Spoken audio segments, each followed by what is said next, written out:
Time for me to fly. Month 1.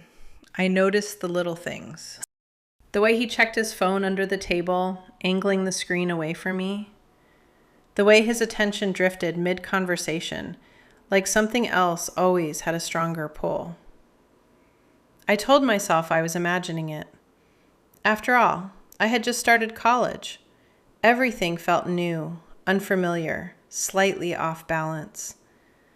I was 18 and he was 23. Maybe he was just complicated. We met because we were in the same study group. I had never had a boyfriend before. I am not ugly, but most people would not describe me as beautiful. I am just a normal girl, the kind people forget in a crowded room. In high school, I had not felt forgettable. I had been confident. I had good grades, played varsity soccer, and stayed busy with clubs and student government. Teachers liked me. My friends relied on me. I was used to feeling capable, like I knew where I stood in the world, like I had a place and I belonged in it. College changed that quickly. I was the only girl in my engineering study group. I was also the youngest. I had taken dual enrollment classes, so I entered college ahead, but instead of feeling accomplished, I felt out of place. Everyone else seemed louder, more certain, more settled into who they were. I felt like I was still becoming. Chad stood out, even among them. He had the kind of presence that filled a room without effort.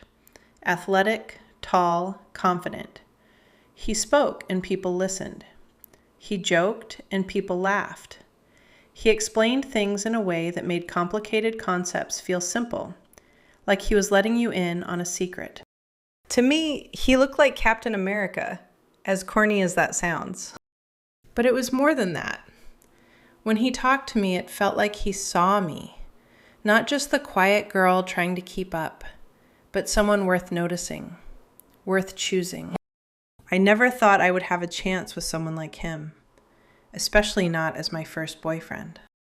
At first, he was sweet and persistent.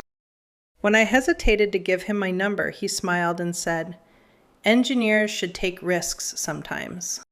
I laughed and gave it to him. I was thrilled that he wanted me. Still, there were moments that unsettled me. Once during a study session, I answered a problem wrong and he laughed. "Seriously?" he said. It was quick, sharp, just enough to sting. Then he smiled like it was a joke, and everyone else laughed too. I laughed with them, because that is what you do when you do not want to be the problem. But my face burned the rest of the night. No one had ever talked to me like that before. Month 2, I noticed more. Late night texts. A name flashing across his screen. Nothing obvious. Nothing I could point to. Just enough to make my stomach twist in that quiet, persistent way that would not go away. I asked casually, "Who's Alexis?" He smiled, that easy, dismissive smile that used to melt me. "Just a friend." He said it like the question itself was unnecessary, like I had stepped out of line just by wondering. I nodded. I swallowed the feeling. I wanted to trust him. I wanted to be the kind of girlfriend who did not question everything, the kind of girl who was easy, low maintenance, not dramatic. When things were good between us, they were really good. He would bring me coffee before morning study sessions, remembering exactly how I liked it. He would text me good luck before exams. Sometimes he'd wrap his arm around my shoulders and pull me close, like he was proud to be seen with me. In those moments, I felt chosen. And I held on to those moments. Month 3, things escalated. I stayed over at his apartment one Friday. At some point, he stepped out onto the balcony to take a call. I didn't mean to listen, but the door was cracked and his voice carried. Soft, low, different. There was laughter in it I hadn't heard before. My chest tightened. I stared at the floor, telling myself not to jump to conclusions, not to ruin something good with my own insecurity. but something in me already knew. Still, that night I curled up next to him. Still, I let him pull me close. Still, I chose him over the feeling in my gut. Another night, we went out to dinner with 2 other couples. He picked me up around 7. I had spent hours getting ready. I wore my nicest dress. I curled my hair, redid my eyeliner twice, stood in front of the mirror longer than I ever had before. When he saw me, his face fell. "Is that what you're wearing?" he asked. "Yes," I said. "Is it okay? Do you have anything nicer?"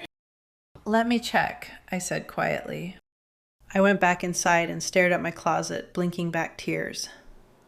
That was my nicest dress. That was me trying my best. I changed anyway. When I came back out, he looked me over and sighed. "I guess that will work. Let's go." I felt small the entire night, even though everyone else complimented me. I made excuses for him. Maybe he just had high standards. Maybe he was trying to help me fit in. Maybe this was what dating someone older was like. But the comments didn't stop. They became sharper, more frequent. If I got something wrong, he rolled his eyes. If I disagreed, he reminded me how young I was. You'll understand when you have more experience. Slowly, without realizing it, I started shrinking. Month 4, I disappeared. I stopped seeing my friends. I skipped classes. I stopped answering texts from people who used to matter to me. All I wanted was to make him happy. His moods became the center of everything. When he was warm, I felt weightless. When he pulled away, I unraveled. He said he loved me, but he also called me ridiculous, dramatic, too sensitive. Sometimes he disappeared for days. I would call, text, check my phone constantly, wondering what I had done wrong. Then he would come back like nothing had happened, and I would let him. Because by then, I wasn't trying to understand him anymore. I was trying to fix myself. Finals came and I couldn't concentrate. I stared at pages of notes that used to make sense and felt nothing but pressure building in my chest. I had been top 10 in my high school. Now I was barely holding it together. Deep down, I knew. I knew this was not right. I knew this was not love. I knew I was losing something important. But I kept thinking if I could just be better, prettier, smarter, easier, he would finally see me the way I saw him. Then one day I walked into his apartment and saw a message flash across his phone. "Can't wait to see you tomorrow." I saw the words, and every excuse I had made for him disappeared in a second. He noticed me staring. "What's wrong?" he asked. That tone, calm, casual, like nothing had happened. It no longer comforted me. It irritated me. I picked up his phone and showed it to him. "Who's this?" He sighed and leaned back like I was exhausting him. "It's nothing. Stop overreacting."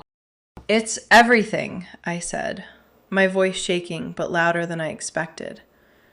"I've done everything to make this work, and you're cheating on me." He laughed. Cold, sharp. "Cheating? You sound like a child." "No," I said. "You've done nothing but tear me down and make me feel crazy." "Well," he shrugged, "you're acting pretty crazy right now." Something inside me let go then. I turned and walked out. Not in anger and not in tears, but with quiet determination.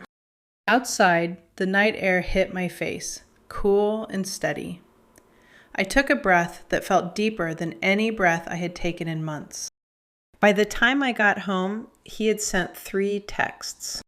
First, he begged. Then he explained. Then he blamed. I did not respond. I left the study group, avoided him for the last week of school. It was awkward, uncomfortable, but it was also clean. That summer, I went home and started putting myself back together. I saw my friends again. I ran. I studied. I remembered who I had been before I started measuring myself through someone else's eyes. And slowly, I realized something that mattered more than anything else. He chose me because he thought I was easy to control. He never wanted me strong. He never wanted me equal. He wanted me small. But he was wrong. Because in the end, I chose myself. I had reclaimed myself. And for the first time in months, I felt light. I felt free. Thank you for listening. If you love storytelling, follow along for more tales of drama, romance, the supernatural, and suspense. This story was inspired by the song Time for Me to Fly by REO Speedwagon. It is entirely fictional. Any resemblance to real people or events is purely coincidental.